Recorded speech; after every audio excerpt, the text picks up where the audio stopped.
Morning friends, welcome to સમર્પણ techno school channel. ધોરણ 11 માં આપણે સમતલમાં ગતિ જે ચેપ્ટર નંબર 4 જે છે ને સ્વાધ્યાયના દાખલા જોઈ રહ્યા છે. રેડી? બહુ સહેલો દાખલો છે, કશું જ કરવાનું નથી. તમારે ખાલી આકૃતિને જોઈ અને સોલ્વ કરવાનું છે. આકૃતિ આપણે દોરેલી છે. રેડી? રકમ હું રીડ કરું છું, ખાસ ધ્યાનથી સાંભળશો. એક ખુલ્લા મેદાનમાં એક કાર ચાલક રસ્તો પકડે છે જે દર 500 મીટર જેટલું ચાલે ત્યાંથી 60 ડિગ્રી જેટલું વળાંક લે છે મિત્રો. બરાબર છે? એટલે અહીંયા જે આપણને આપેલું છે એમાં તમે જોઈશો કે આ 500 મીટર અંતર કાપે પછી 60 ડિગ્રી જેટલા વળી જાય. ફરીથી 500 મીટર અંતર કાપે એટલે 60 ડિગ્રી વળી જાય. ફરીથી 500 મીટર અંતર કાપે એટલે 60 ડિગ્રી. એમ દરેક બાજુ જે છે એ 500 મીટર ચાલે એટલે 60 ડિગ્રી ત્યાંથી ટર્ન લે છે. રાઈટ? આ આપણને રકમ આપેલી છે. હવે વળાંક શરૂ કરે એટલે મતલબ અહીંયાથી આપણે ગતિની શરૂઆત કરી છે. A થી B, B થી C, C થી D. આ તમને આકૃતિ મેં દોરીને આપી છે. એમાં પહેલું કીધું છે કે કાર ચાલક ત્રીજો વળાંક લે ત્યારે, છઠ્ઠો વળાંક લે ત્યારે અને આઠમો વળાંક લે ત્યારે પથ લંબાઈ અને સ્થાનાંતર ની ગણતરી કરવાની છે તથા તેની સરખામણી કરવાની છે મિત્રો. તો કયા કયા વળાંક માટે પૂછ્યું છે એનું ખાસ ધ્યાન રાખીએ. 4.10 ની રકમમાં આપણને પહેલું પૂછ્યું છે કે ત્રીજા વળાંક માટે. કયા વળાંક માટે? ત્રીજા વળાંક માટે સ્થાનાંતર અને પથ લંબાઈ ગણવાની છે. પથ લંબાઈ એટલે ટોટલ કેટલું ચાલે છે અને સ્થાનાંતર એટલે પ્રારંભિક અને અંતિમ સ્થાન વચ્ચેનું અંતર. અહીંયાથી આપણે શરૂઆત કરીએ, જોતા જશો A થી B એટલે અહીંયા પહેલો ટર્ન થયો. B થી C એટલે અહીંયા કયો ટર્ન થયો? બીજો ટર્ન. પછી 2 થી અહીંયા D આવે એટલે અહીંયા ત્રીજો ટર્ન. એટલે આપણને પૂછ્યું છે ત્રીજા વળાંક માટે તે કયા બિંદુએ પહોંચે? D બિંદુએ હોય. D બિંદુએ હોય. ત્રીજા વળાંકે D બિંદુએ હોય. બરાબર? બહુ સિમ્પલ છે. આ પ્રારંભિક સ્થાન છે, આ કયું સ્થાન છે? અંતિમ સ્થાન. આ બંનેને આપણે જોડી દઈએ. બરાબર છે? સમજો કે અહીંયા સેન્ટર નામ આપી દઈએ O. તો મિત્રો આ જે BC અંતર છે એટલું જ આપણું AO અંતર થાય અને જેટલું FE અંતર છે એટલું જ આ ઉપરનું થાય. એટલે આ અંતર જે છે એ મિત્રો 500 થાય અને આ પણ કેટલું થશે? 500. બરાબર? આ જેટલું છે એટલું આ થાય અને આ ઉપરનું છે એટલું આ ઉપરનું થશે. એટલે 500 મીટર થશે.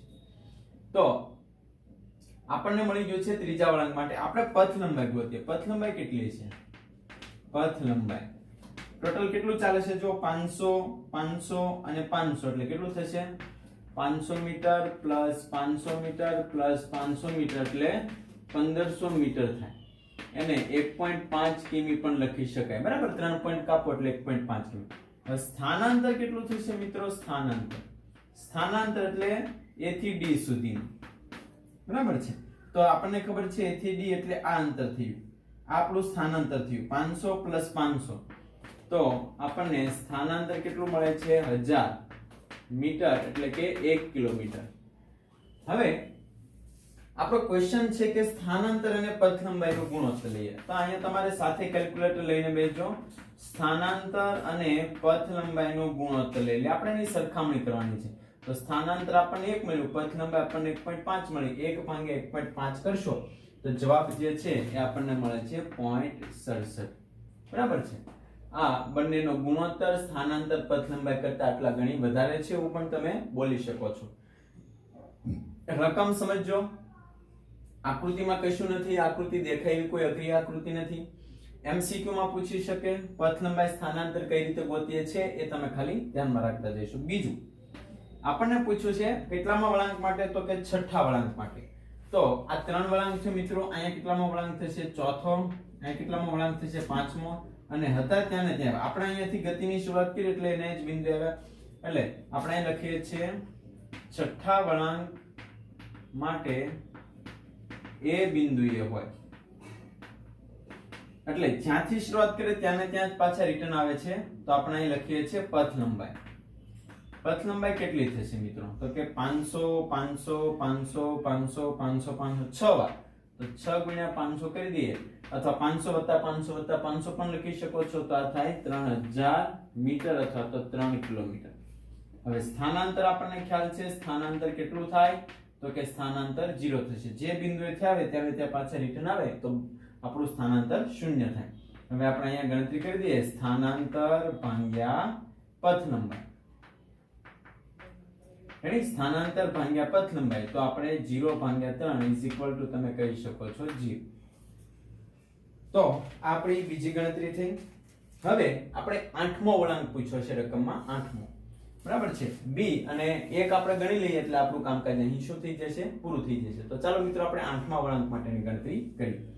તો સી ગણતરી આપણે કરીએ છીએ 8મા વળાંક માટે. 8મા વળાંક માટે ક્યાં છે?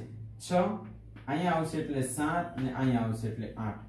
તો સી બિંદુએ છે 8મા વળાંક માટે પદાર્થ ક્યાં છે? સી બિંદુએ. સી બિંદુએ હોય. રેડી? સિમ્પલ છે. તો અહીં તમે જોશો એક સદિશ આપણો AB છે, બીજો સદિશ આપણો BC છે, બંને વચ્ચેનો ખૂણો કેટલો છે? 60 નો. બરાબર છે?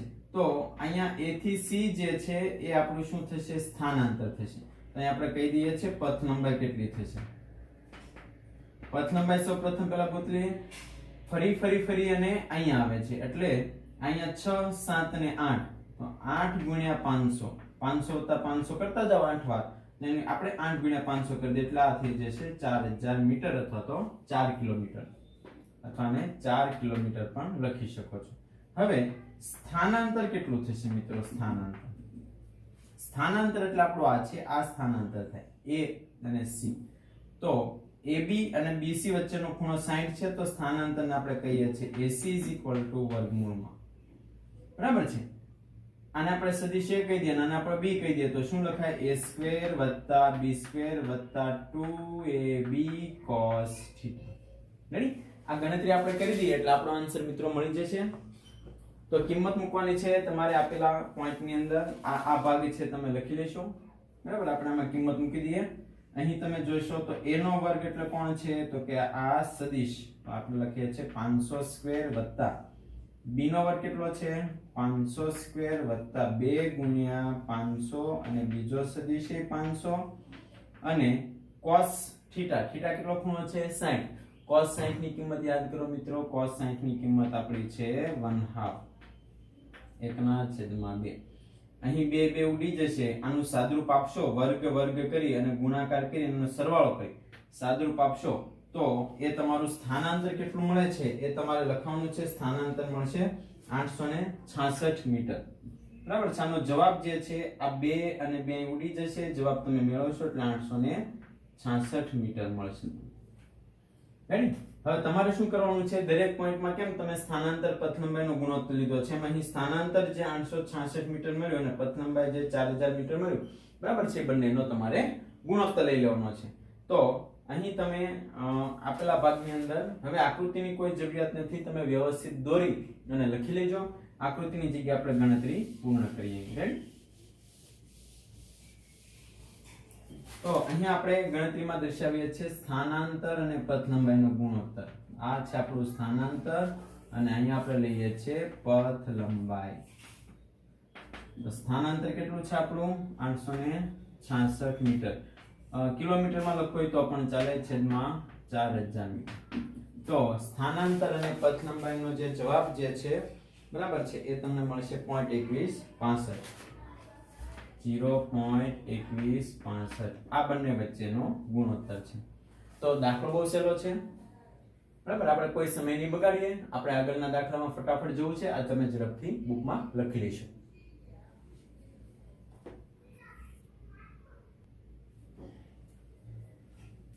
આપણે ઉદાહરણ ત્યાર પછીનું જે 4.11 છે એની રકમ રીડ કરતા જઈએ અને સમજાવતા જઈએ. ગણતરી કરી મેં ઓલરેડી આપી છે એટલે બહુ વાર નહીં લાગે સમજવામાં.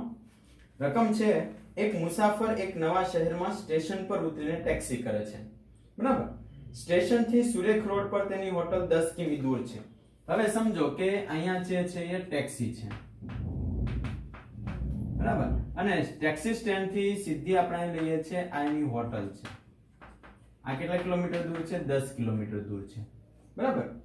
હવે ટેક્સી ડ્રાઈવર મુસાફરને 23 કિલોમીટર વાંકા ચૂકા રસ્તે લઈ જાય છે. તો અહીંયાથી એને લઈ ગયો. આ છે એ 23 કિલોમીટર દૂર અહીંયાથી એને ચલાવે છે. રેડી? મુસાફરને એ બીજા રસ્તેથી 23 કિલોમીટરથી દૂર લઈ જાય છે. તો અને આ માટે જે સમય લાગે છે એ સમય એને લાગે છે 28 મિનિટનો સમય લાગે છે. અહીંયાથી અહીંયા જવા માટેનો સમય જે લાગે છે કેટલો લાગે છે 28 મિનિટ. તો ટેક્સીની સરેરાશ ઝડપ સરેરાશ વેગનું મૂલ્ય જણાવવાનું છે કેટલું હોય. તો બહુ સિમ્પલ માહિતી છે કે સરેરાશ ઝડપનું સમીકરણ છે પથ લંબાઈ ભાગ્યા સમય અને સરેરાશ વેગનું સમીકરણ છે સ્થાનાંતર ભાગ્યા સમય.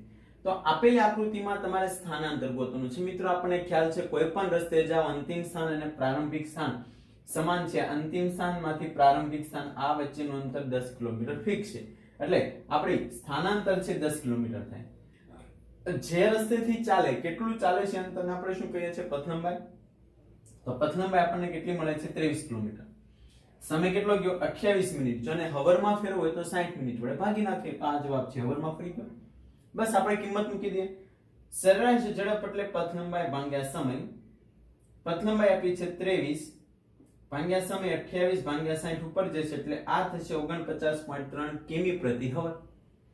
અને સરેરાશ વેગ તમે મેળવશો તો સ્થાનાંતર ભાગ્યા સમય. સ્થાનાંતર આપણને ખ્યાલ છે કોઈ પણ રસ્તે જાઓ સ્થાનાંતર હંમેશા સમાન જ હોવાનું છે. 10 ભાગ્યા 28 અને છેદમાં જે 60 છે ઉપર જતા રહેશે તો 600 ભાગ્યા 28 કરશો તો 21.43 કિમી પ્રતિ હવર જશે. અને ક્વેશ્ચનમાં પૂછ્યું છે શું સરેરાશ ઝડપ અને સરેરાશ વેગ સમાન હોય તો કે નહીં. બરાબર છે. જો પદાર્થ સુરેખ પથ પર ગતિ કરે તો જ આ બંને સમાન થાય. બરાબર છે. અલગ અલગ રસ્તે હોય તો સરેરાશ ઝડપ અને વેગ કોઈ દિવસ સમાન થાય નહીં. ફરીથી સુરેખ રસ્તા ઉપર સરેરાશ ઝડપ અને સરેરાશ વેગ સમાન હોઈ શકે. બરાબર છે. પણ અલગ અલગ રસ્તે કોઈ દિવસ સરેરાશ વેગ અને ઝડપ સમાન મળે નહીં. આ તમે ખાસ ધ્યાનમાં રાખશો. બરાબર. ત્યારબાદનું આપણે ઉદાહરણ 4.12 જોઈએ છે. આ તમે વ્યવસ્થિત લખી લેશો.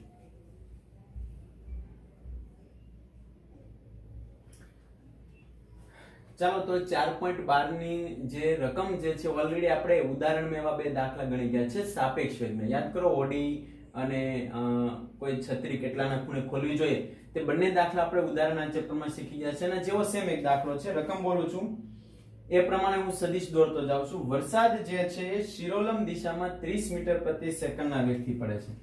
આકૃતિને ધ્યાનમાં લઈને તમે જોશો આ જે ગતિ જે છે શિરોલંબ એટલે નીચે આ રેનની ગતિ છે કેટલાના વેગથી 30 મીટર પ્રતિ સેકન્ડના વેગથી. રેડી. કોઈ સ્ત્રી જે છે એ ઉત્તરથી દક્ષિણ દિશામાં જઈ રહી છે. મિત્રો અહીં મેં ઉત્તર લખ્યું છે અહીં મેં દક્ષિણ લખ્યું છે એટલે આપણો બીજો સદિશ શું થશે ઉત્તરથી દક્ષિણ દિશામાં જઈ રહી છે એટલે આ બાજુ થશે. વુમન નો વેગ આપણે લખીએ છીએ કેટલાનો વેગ છે તો કે આપણને રકમ આપ્યું છે 10 મીટર પ્રતિ સેકન્ડના વેગથી જાય છે. તો આટલાના ઝડપથી સાયકલ ચલાવે છે. બરાબર છે. તો પોતે પલળી ન જાય તો એને છત્રી છે કેટલાના ખૂણે ખોલવી જોશે. હવે આપણને ખ્યાલ છે કે વુમન જે છે બરાબર એ સાયકલ લઈને પોતે જાય છે વરસાદ ઉપરથી ક્યાં આવે છે નીચે. તો કોની સાપેક્ષે કોણ અનુભવશે તો વુમન જે છે બરાબર એની સાપેક્ષે રેનનો વેગ આપણે લેવો પડશે.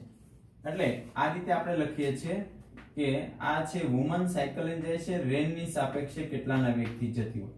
તો આને આમ લખીએ છીએ v રેન v વુમન. વુમનની સાપેક્ષે રેનનો વેગ કેટલો છે. હવે બે સદિશમાં સરવાળો હોય બરાબર છે. સમજો કે આ રીતે હોય તો સરવાળો હોય તો આપણે શું કરીએ પહેલો સદિશ એના માથા પર બીજો સદિશ. પણ બાદબાકી હોય તો શું કરીએ છીએ આપણે એનાથી વિરુદ્ધ દિશાનો સદિશ ઉમેરીએ એટલે આ જે છે એ બાદબાકી થાય. યાદ છે. તો એવું જ આપણે આમાં સદિશમાં ગોઠવીએ છીએ. આ આકૃતિ કઈ રીતે બનશે આપણે દોરીને સમજાવીએ કે આ રેન નીચે આવે છે આ જે છે એ વુમનનો વેગ છે. પણ માઈનસ આપણે કરવું હોય તો આનાથી વિરુદ્ધ દિશાનો સદિશ આપણે ઉમેરવાનો. તો આને આપણે કહીએ છીએ -v. ખરેખર ગતિ આ બાજુ છે પણ સાપેક્ષ વેગ અનુભવતી વખતે આપણે આ બાજુ લીધું. તો આ બે જે સદિશ એનો પરિણામી સદિશ આ થાય એટલે કે આ થીટા ખૂણો બનાવે. આ ખૂણો આપણે મેળવવાનો છે એટલે છત્રી કેટલાના ખૂણે ખોલવી જોઈએ એ આપણને મળી જશે. રેડી. તો આમાં તમારે પરિણામી મૂલ્ય મેળવવું હોય તો પરિણામી મૂલ્ય પણ મેળવી શકો છો. આનું મૂલ્ય કેટલું થશે VRW VR રેન નો વેગ કેટલો છે મિત્રો 30 નો વર્ગ વત્તા વુમન નો વેગ કેટલો છે 10 નો વર્ગ માઈનસ, બરાબર છે, તો 30 નો વર્ગ 900 અને આ થશે 10 નો વર્ગ 1000, તો આ 900 અને 1000 થશે, 1000 નું વર્ગમૂળ નીકળશે 10√10 મીટર પ્રતિ સેકન્ડ. રેડી, આ સાપેક્ષ વેગ આપણે અનુભવશે. હવે આપણે મેળવવો છે ખૂણો કેટલો છે, તો ચાલો આપણે ખૂણો મેળવી લઈએ. ખૂણાનું સમીકરણ અહીં શું થશે તમને ખ્યાલ હશે, અહીંયા તમે લગાડી શકો છો tan θ સામેની બાજુ. સામેની બાજુ એટલે કોણ છે વુમન, છેદમાં પાછળની બાજુ કોણ છે રે. વુમન નો વેગ કેટલો આપેલો છે આપણને 10 છેદમાં 30, એટલે આ થશે 0.33, 1/3, બરાબર છે, એટલે 3.33. તો θ tan ના ટેબલમાં તમારે ગોતવાનું છે 3.33 કયા ખાનામાં છે ડિગ્રી. તો એ તમારો જવાબ જે છે હું તમને આપી દઉં છું 18 ડિગ્રી અને 36 મિનિટ. 18 ડિગ્રી નું ખાનું છે અને 36 મિનિટ નું ઉપર મિનિટ લખેલું છે, બરાબર. તો 18 ડિગ્રી અને 36 મિનિટ ની અંદર તમને તેનું મૂલ્ય 3.33 જોવા મળશે. એટલે કે છત્રી જે છે આ આટલાના ખૂણાને ખોલવી જોઈએ. રેડી, કે જેથી એ પલળી જશે. આ છત્રી ખોલવી જોઈએ જેથી એ પલળી જશે નહીં. દાખલા બહુ સહેલા છે, પણ જ્યારે બાદબાકી કરવાની આવે ત્યારે કઈ રીતે આપણે દાખલો ગણીએ છીએ આપણે આગળ ઉદાહરણમાં પણ જોઈ ગયા છે, અને આમાં વ્યવસ્થિત ધ્યાન રાખીને તમે શીખી લેશો. રાઈટ, આપણે આની પછીનું એક્ઝામ્પલ જોઈએ છે. તમે થોડીક સ્પીડ રાખજો શીખવામાં, સમજવામાં પણ બહુ સહેલા ઉદાહરણો છે. પ્રેક્ટિસ કરજો. નીટ JEE ટાઈપના ઉદાહરણો હોય છે જેમાં આપણે અહીંયા મૂલ્ય સુધી મેળવવાનું હોય છે.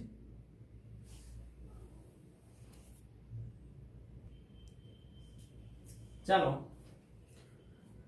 ઉદાહરણ 4.13, આના પણ એક્ઝામ્પલો ઘણી બધી બુકમાં આપેલા છે. આ ટાઈપના બહુ સિમ્પલ રકમ છે. રકમ આધારિતમાં ડ્રો કરતો જાવ એટલે તમને સમજાતું જશે. એક વ્યક્તિ સ્થિર પાણીમાં 4 કિમી પ્રતિ હવરના વેગથી તરે છે. એટલે કે માણસનો વેગ છે એટલે આપણે લખીએ મેન, એનો વેગ આપણને આપ્યો છે કે 4 કિમી પ્રતિ હવરના વેગ. હમણાં આપણે રકમમાં લઈએ કઈ દિશામાં જઈ રહ્યો છે. રાઈટ, નદીનું પાણી 3 કિમી પ્રતિ હવરની અચળ ઝડપથી વહે છે. હવે મોટા ભાગે આપણે નદીનો વેગ જે છે રિવર એ આપણે આ બાજુ લઈએ છીએ 3 કિમી પ્રતિ હવરના વેગથી આમ જઈ રહી છે નદી અહીંયાથી. માણસ જે છે એ નદીનું જે વહેણ છે શિરોલંબ તરે છે. શિરોલંબ એટલે અહીંયાથી વહેણને લંબ દિશા થાય. આ દિશા જે છે માણસની છે વેગની, બરાબર. આ મેનની દિશા છે. કેટલી છે 4, આ કેટલી છે 3. રાઈટ, નદીની પહોળાઈ છે 1 કિલોમીટર છે. કેટલી છે 1 કિલોમીટર. તો જ્યારે એ અહીંયાથી તરવાનું શરૂ કરશે એટલે નદીના વહેણ સાથે એ દૂર ખસેડાશે. તો એને કેટલું અંતર કાપ્યું છે પૂછ્યું છે. એનો મતલબ કે અહીંયાથી એ નદીના વહેણ સાથે ઘસડાતો આ બાજુ એટલે અહીંયા પહોંચે તો આ જે છે એ કેટલું અંતર કાપ્યું છે એટલે આ અંતર. આને નામ આપી દો A, આને નામ આપી દો B, આને નામ આપી દો C. એટલે તમારે ગોતવાનું છે અંતર BC કેટલું કાપ્યું છે. હવે વેગ આપ્યો છે. વેગ બરાબર આપણને ખબર છે સમીકરણ શું થાય મિત્રો, બહુ સારું સમીકરણ છે. આપણે ખાલી એક જ વસ્તુ ગોતવાની છે, વેગ બરાબર અંતર ભાગ્યા સમય. તો અંતર બરાબર વેગ ગુણ્યા સમય. વેગ આપણને આપી દીધો છે કેટલો છે નદીનો વેગ 3. જો અહીંયાથી તરવાનું શરૂ કરે અને અહીંયા પહોંચે તો એને કેટલો સમય લાગે જો મળી જાય તો જવાબ મળી જાય. તો અહીંયા આપણે કિંમત મૂકી દઈએ છે સમય, મળી જશે આપણને. જો અહીંયા આપ્યું છે માણસનો વેગ 4 છે, બરાબર છે, અંતર આપ્યું છે 1, તો સમય બરાબર શું થાય અંતર ભાગ્યા વેગ. અંતર આપ્યું છે 1 કિલોમીટર, વેગ આપ્યો છે નો 4, બરાબર છે. તો આ આપણો જવાબ છે કિમી પ્રતિ હવર. તો આ સોરી આ આપણને મળી ગયો સમય, બરાબર છે. સમય આપણને મળશે હવર ની. તો અહીંયા આપણે કિંમત મૂકી દઈએ. સમય કેટલો લાગ્યો 1/4 એટલે 3/4 એટલે આ થશે 0.75 કિલોમીટર. બરાબર, બહુ સહેલો પોઈન્ટ છે. અહીંયાથી અહીંયા પહોંચે તો કેટલું અંતર કાપશે 0.75 કિલોમીટર અંતર કાપશે, અથવા 750 મીટર પણ તમે લખી શકો છો. સિમ્પલ કે અહીંયાથી જવા માટે તમારે માત્ર સમય ગોતી લેવાનો. સમય મળી જાય, બરાબર છે. એટલે તમને કાપેલું અંતર મેળવવું હોય તો અંતર બરાબર વેગ ઇન્ટુ સમય. વેગ આપ્યો છે, અહીંયાથી અહીંયા જવા માટે સમય તમને મળી ગયો છે, બરાબર. તો આ સહેલો ખૂબ જ દાખલો છે. આવા ઘણા બધા દાખલાઓ નીટ JEE માં સોલ્વ કરો ત્યારે ચેપ્ટરમાં તમારે હોય છે, પણ એક કોન્સેપ્ટ યાદ રાખો તો તમારે વારંવાર પ્રેક્ટિસ કરવાની જરૂર નથી. આની પછીનો આપણે દાખલો જોઈએ છે, ફટાફટ તમે 4.13 છે એ વ્યવસ્થિત લખી લેશો.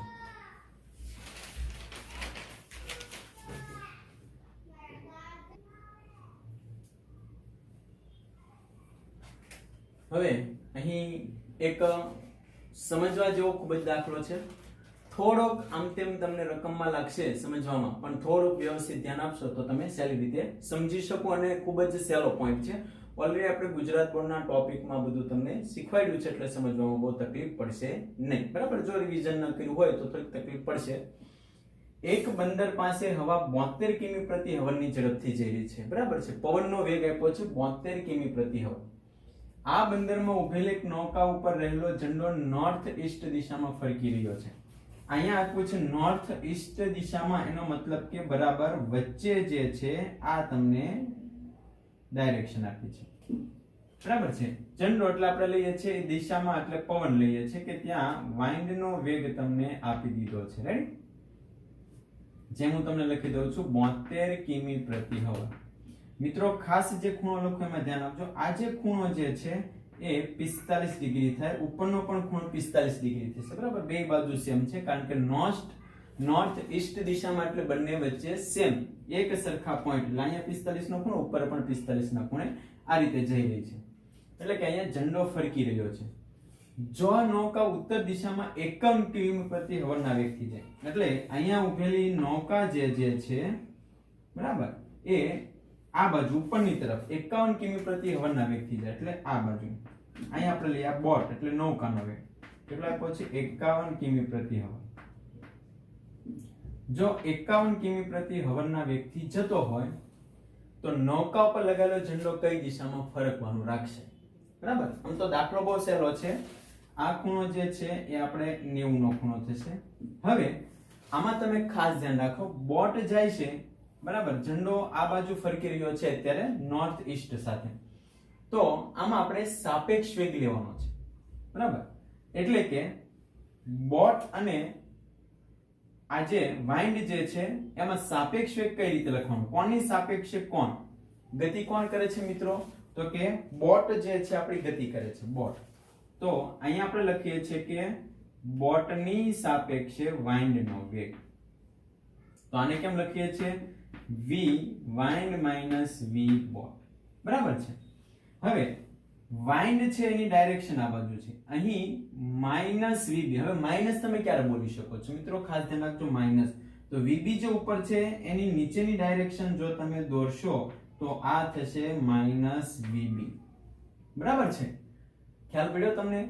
હવે આ આપણો v વાઇન્ડ છે અને આ આપણો કોનો વેગ છે બોટનો. એ લખી દઉં છું, આ છે કોનો વેગ છે પવન વેગ, અને આ જે છે કોનો વેગ છે બોટનો. રેડી? તો આ બંને વચ્ચેનો જે વેગ જે છે, બંને વચ્ચેનો ખૂણો કેટલો છે, એટલે આની અને આની વચ્ચેનો ખૂણો. તો આ ખૂણો તમે જોશો તો કેટલો થશે, અહીં આપણે લખી દઈએ છીએ v વાઇન્ડ અને બોટ વચ્ચેનો ખૂણો કેટલો થાય, વચ્ચેનો ખૂણો. તો એ ખૂણો આપણો થશે 45 + 90, 45 + 90 એટલે 135 ડિગ્રી થાય. રેડી? આપણે યાદ કરો, મેં એક સર્કલ શીખવાડેલું છે OLSTC નું. બરાબર છે, એમાં cos 135 ની જરૂર પડે તો કઈ રીતે લખાય, sin 135 ની જરૂર પડે તો કઈ રીતે લખાય. આ બંને મુદ્દાઓ જે છે એ ઓલરેડી આપણે શીખવાડી દીધેલા છે.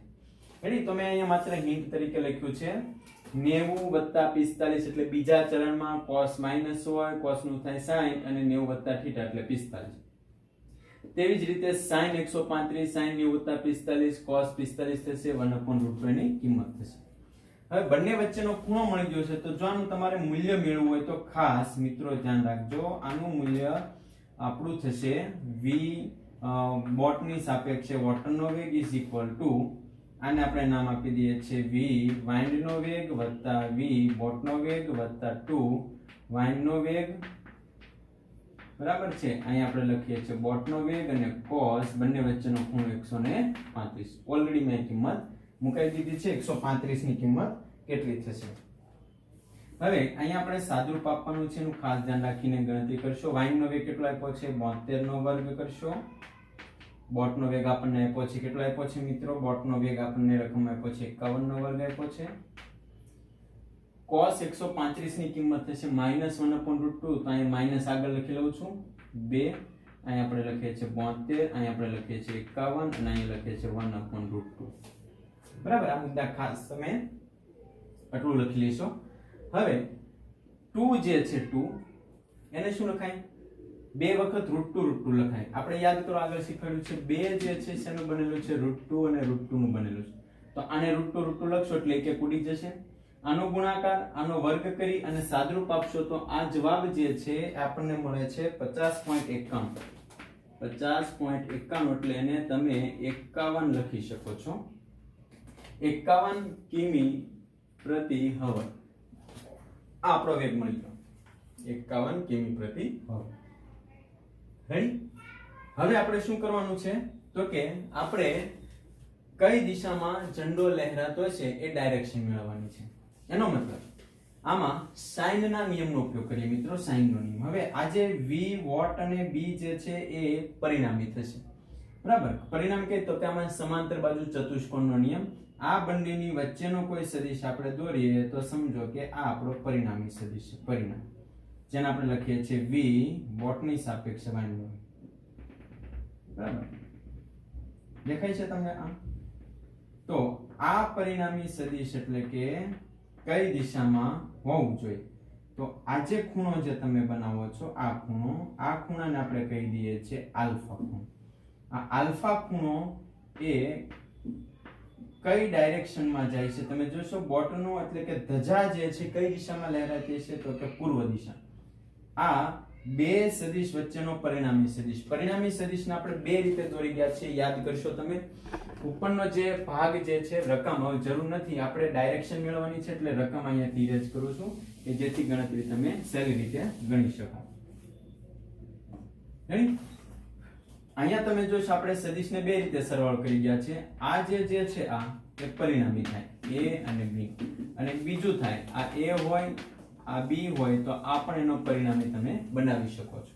એમાં વચ્ચેનો જે છે એ આપણો આ પરિણામી છે v બોટની સાપેક્ષે વાઇનનો વેગ, આ આપણો પરિણામી છે. રાઈટ? હવે આ ખૂણો જે આલ્ફા છે આપણે મેળવવો છે. તો મિત્રો આપણને આમાં ખબર છે કે એમાં સાઇન ના નિયમનો ઉપયોગ થાય. સાઇન નો નિયમ યાદ કરો, આપણે આવી રીતે લખી ગયા છે sin a ના છેદમાં ની સામેની બાજુ અને sin b ના છેદમાં ની સામેની બાજુ, sin c ના છેદમાં ની સામેની બાજુ. યાદ છે sin cosine ના નિયમનો એક અલગ લેક્ચર હતો એમાં. તો અહીં sin a ના છેદમાં a લખીએ, રેડી?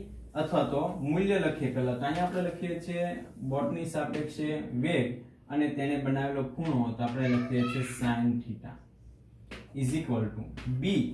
b એટલે અહીંયા આપણો કોઈ એક વેગનું મૂલ્ય લઈ લઈએ છીએ. બરાબર, આ આપણે લઈ લઈએ અને એની સામેનો ખૂણો આલ્ફા છે. આલ્ફા જે છે એની સામેની બાજુ આ b થાય. અહીં લખીએ છીએ બોટનો વેગ છેદમાં sin આલ્ફા. રેડી? ખાસ આકૃતિને સમજો એટલે તમને ખ્યાલ પડી જાય. પરિણામી મૂલ્ય છેદમાં એને બનાવેલો ખૂણો 135 એક ઈ થાય, અને બીજું સામેની બાજુ અને તેની સામેનો ખૂણો છે sin આલ્ફા. હવે આમાંથી આપણે sin આલ્ફા ને કરતા બનાવવાનો છે મિત્રો. sin આલ્ફા ને કરતા બનાવશો તો v બોટની સાપેક્ષે વેગ, બરાબર છે, છેદમાં sin θ એટલે કે આપણે આ થશે v બોટના છેદમાં sin θ થાય, બરાબર, અને છેદમાં v વોટરનો વેગ. તો આ જે પોઈન્ટ જે છે એમાં તમારી કિંમત મૂકવાની છે sin θ into vb છેદમાં sin alpha is equal to